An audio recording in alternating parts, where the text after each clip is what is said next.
Барлығына сәлем достар. Атақты қылмыскер адам Балым торда тұрып жатыр.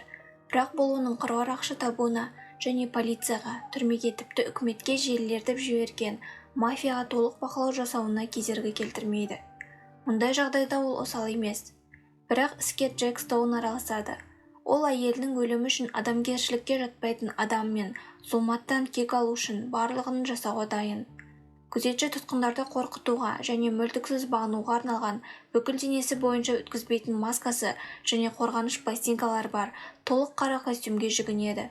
Ол шкафында ақшасы бар ұйытқыны тауып, үлесін кейінге қалдырып, әріптестерінің неғұрлым қорғалған секцияларға рұқсат ала отырып, мекеменің дәліздерімен жылжиды. Ол кіреберісте түрме қызметкеріне мүлдем ұқсамайтын басқа күзетші тұрған бөлменің тыйым салынған аумағына жетеді. Ол еркекпен ешқандай құрметсіз сөйлесуге мүмкіндік береді. Міне Балан сені өлтіруге рұқсат берді деп айтады. Есіктің сыртында Балым қылмыстық бастығының резиденциясы бар. Ол кешкі ас кезінде тыйым салынған заттарды жөнелту туралы мәселелерді шешеді. Жүктерді жеткізу тура түрме қамауында жүргізіледі. Жаңа тұтқындар келеді. Соның ішінде Джек Стоунда бұрынғы полиция қызметкері бар. Оны алғашқы тексеруден өткізеді. Оны өзін сатқан деп санайтын күзет қызметкерлері де тұтқындар да жек көреді. Сондықтан Джек қараушылардан бірнеше соққы алады. Ал оның қолында зәкір тәрізді талисман бар. Ол сүйікті әйелмен болған бақытты сәттерді еске алады. Қатаң костюм киген ер адам банкке кіріп, оның екі көмекшісі бүркеншек киген соңғы ғимараттың төбесіне шығады. Олар қараңғыда банк залына еніп, сымдарды кесіп тастайды да, ер адам қару-жарағын алып, барлығына еденде жатуды талап етеді. Тонаушы қойманы ашу үшін менеджерді тауып кепілге алады. Ол ақшасы бар сейфтерді тазалайды, бірақ жеке сөмкеге салатын қағаздарды, флешкалар мен дискілерді де алады. Кете бергенде тонаушы қоймаға өрт қояды. Оған көмекшілер қосылып, олар кетуге кіріседі.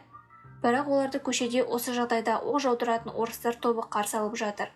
Тонаушылар гранатамен қаруланып, шабуылды сәтті тойтарады. Алайда қымбат уақыт жоғалып, оқиға орнына полиция көлігі де келіп үлгереді. Полиция екі қылмыскерді тез арада жоя алады. Костюм киген бандит өзінің екеуіне де төгіліп, барлық сөмкелерін тастап кетеді. Қылмыскер көп қабатты автотұрақтарға тоналған затты тастап кетеді. Қуғын сүргін жоғары деңгейде жалғасады. Автотұрақтар тосқауылда күтіледі. Тонаушы екі қудалаушыны өлтіреді және олардың қаруын алады. Бірақ бір офицер оны тосқауылдап ұстап қалады. Түрмеден жаңадан келгендер тобырдың астында қызғылт сары футболкада татуировкамен ортақ залға шығарылады. Жас бүркеншіктер келген мінезінің күшін және өздері үшін мүмкін болатын пайданы бағалайды. Олардың ішінде Джек түрме үшін қорлайтын қызметпен айналысатын көзілдірік киген еркекті ұзаққа созбайды. Джек еденді бояу жуатын адамды байқайды. Стоун камераға кіреді. Көп ұзамай ол жақта Сильваның қара нәсілді жігіті пайда болады. Ол оны танып, жаңа көршісінің таңғаларлықтай достықпен қарсы алады. Ал Синклер есімді журналистің жас қызы есіктің астына банктен шығаруға болатын сөмкесін тастап кетеді. Оның ішінде ақша емес, дискілер, флешкалар мен құжаттар бар.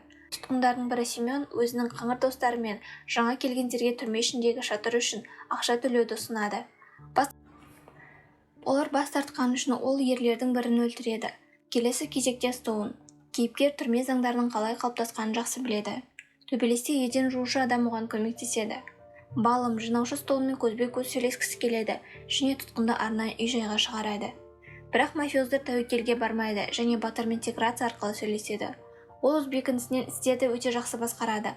Ал оның сыртынан $1 миллион марапат тағайындалды. Детектив Джек Стоун өзінің мансап жолында оған көп қиындық келтірді және оның онымен бірге бір түрмеде қалу үшін кінәсін мойындағанына таң қалды. Сөйтіп полиция қызметкері оның қоймасынан құжаттарды ұрлап алып, ұпайымен оны қайда жасырғанын білгісі келеді. Джек тек қалағаныңша жауап ретінде күледі. Біз тағы да автотұрақтағы эпизодты көріп отырмыз және тонаушы өз тұлғасын ашып береді. Ол Джек Стоун. Ол таңырқап полицейді сатқындықпен әйелінің өлімі үшін айыптайды. Түнде камерада Джекке шабуыл жасайды. Басқару пультінде отырған күзетшілердің бірі камераны бұрады. Бірақ Стоун үш қылмыскерді де тез нокаутқа түсіреді. Гриша Синклер өз тапқырлары туралы баяндау үшін прокурор Джонсонмен кездесуге келеді. Бірақ ол жақта оның көмекшісі Марк Грейм басып алады. Ол Джек Стоунның ісі туралы біледі және қыздың оған бәрін айтып беруін талап етеді. Ал ол енді прокурорға ақпарат береді. Тәжірибелі журналист істен бас тартып, сот ғимаратынан шығарда прокурорды қараусыз қалдыру үшін асығыс кабинеттен кетеді. Оның полициядағы сыбайлас жемқорлықтың дәлелі бар, және Трэши қылмыстың желінің жетекшісі Баллом мен Стоун ынтымақтастық отыр деп күдіктенеді. Полиция қызметкерін өлтірген үшін өлтірілуге тиіс болғанымен, олар бір түрмеде қалды. Прокурор журналисті мұқият тыңдап, іске кірісуге келіседі. Осыдан кейін Трэши түрмеде Стоунға барады. Джек оның құжаттарын жібергеніне таң қалдырады. Ол алынған ақпаратты тергеу үшін пайдалануды сұрап отырған жалғыз нәрсе. Джек күйеуінің тірегі мен қолдауын білдіретін Зәкірдің әйелінің сыйлығын қайтадан қолына алды. Бірақ Стоун әйелін құтқарып, оған осы тіректі бере алмады. Жинаушы оның ойларын үзіп камераға қамады. Оларға Уильям өте маңызды адам сияқты көрінеді. Егер еденді қаннан көшіріп тастау керек болса, ол менің есімім. Ол Джекті ескертеді. Төбелес болған Симеон Саламның немере інісі, ал тіпті қадағалаушылар да мафиоз мәселесінен қашады ғой. Сол уақытта түрмедегі әйелдер блогында да тыныш емес. Тәртіпті бұзған үшін және мафия басшысына жұмыс істейтін Катеринаға шабуыл жасаған үшін оны ұпаймен қорқытуға күзетшілер Аленаны алып кетеді. Қызбен бірге Симеон және Стоунға шабуыл жасаған 3 тұтқын тізерлеп тұр. Олардың барлығы тек қана бастықтың қабылдамайтын өнерпаздығы үшін ғана емес, сонымен қатар өзіне көлеңке түсіретін масқара сәтсіздігі үшін де жазаланады. Ол мәселені шешуді өз қолына алып, жаудың басына $100 баға белгілейді. Уильям Джекті алдағы қауіп туралы тағы да ескертеді. Көп ұзамай күзетшілер барлық тұтқындарды серуендеу ауласынан қуып шығады. Үлкен көшқа алғашқы үміткерлер пайда болады. Жинаушы бақылау камерасын алдын ала бұрады және тігісті қабырғаға қалдырады. Сонда Стоун нені пайдаланады?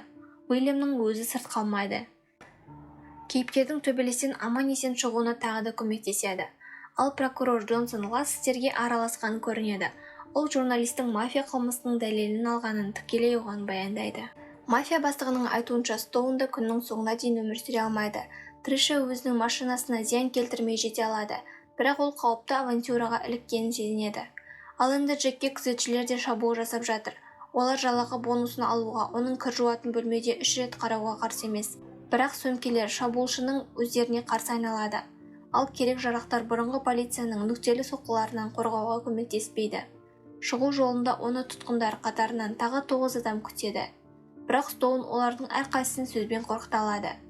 Төбелес кезінде оларға тигізетін зақымданудың бағасы онша көп емес.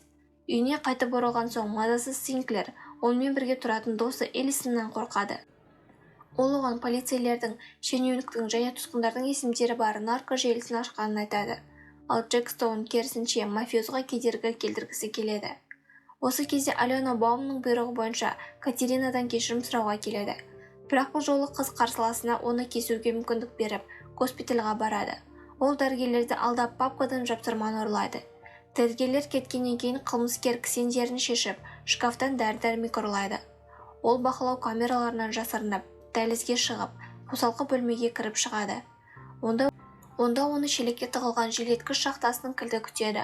Бұған дейін оны белгі берген Уильям Стоун журналистен кезекті кездесуге аттанады. Трэши ер адамнан оны серіктесінің тапсырғанын біледі. Джек автотұрақта биіктен лақтырған адам. Ол әйелінің өліміне кінәлі адамдардың жазаланғанын қалайды.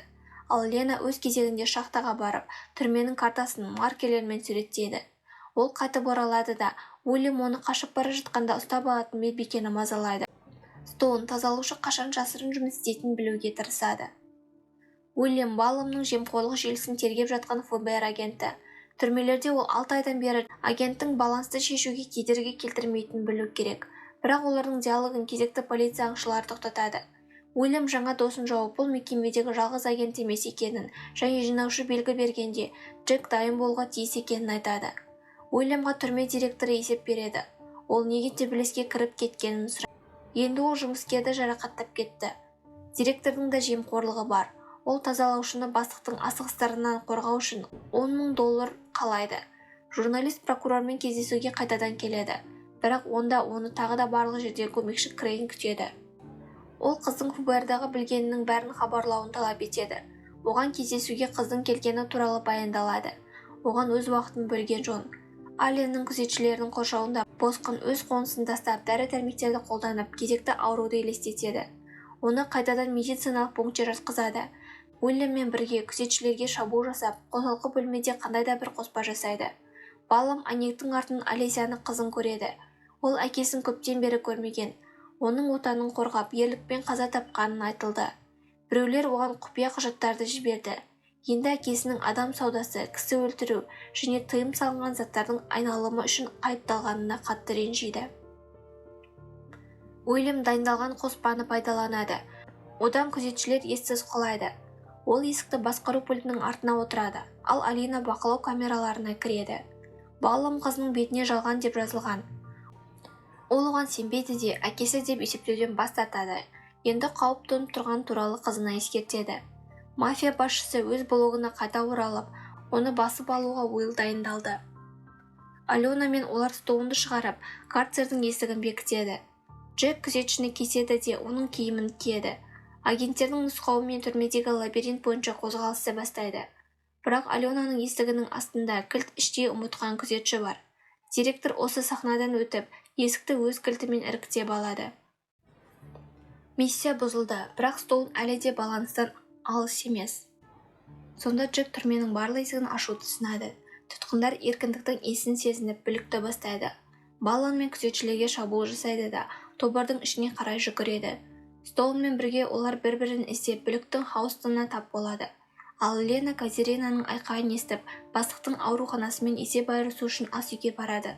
Сонда оған пышағы бар қыздар шабуыл жасайды. Журналистің досы Элисон қоңырау шалып, ол мафия құжаттарының түп нұсқасын беруді талап етеді. Синклерге шабуыл жасайды. Қыздың қолында тапанша бар. Уильям Джекті қарсы алып, балансты қайта іздеу керектігін көрсетеді. Ал Алена Екатеринаны шешеді. Стоун айқасқа түсіп, бірнеше ауыр жарақат алады. Сильва көмектеседі. Камерник Бальтимордың оң қолынан соғылады. Трейси тапаншаны Элисонның қолынан қағып, пәтерге тартыс жасайды. Досымды соңғы сәттерде прокурордың көмекшісі Крейн жояды. Ол да жасырын түрде ФБР агенті болып шығады. Бұл кезде Уильям жалған директорға және оның сатқын күзетшілеріне борышын қайтару мүмкіндігін жібермейді. Ол бүтін бір жасақты жалғыз өзі тоқтатады. Ол бүлікті басып, Стоунға кедергі келтіреді. Джек түрмеге қанды тоқтатуға тырысып жатқанда, тұтқындау тобы кіреді. Кейіпкерлер ақыры Болотовтың даусын естіп, оны ауладан табады. Олар бір-біріне жалғыз қалды. Жай ғана бизнес балмен өте жақсы жаттықтырылған және партерда жаланған кейіпкерге соққы береді. Бірақ Джек бәрібір ауырсынып, жауды жаулап алады. Мафия мәңгі басынан айырылды. Джек желдеткіш арқылы қосалқы бөлмеге кіріп, оны Уильям қарсы алады және агенттің серіктесі Чайлд деп таныстырады. Бірақ Уилл Стоунды тұтқындауға тура келетінін түсіндіреді. Алайда прокурор Джонсон сондай-ақ жемқорлық пен кісі өлтіруге араласқан шенеуніктер мен полицейлер де қамауға алынды. Фильмнің атауын әдеттегідей сипаттамадан біле аласыздар.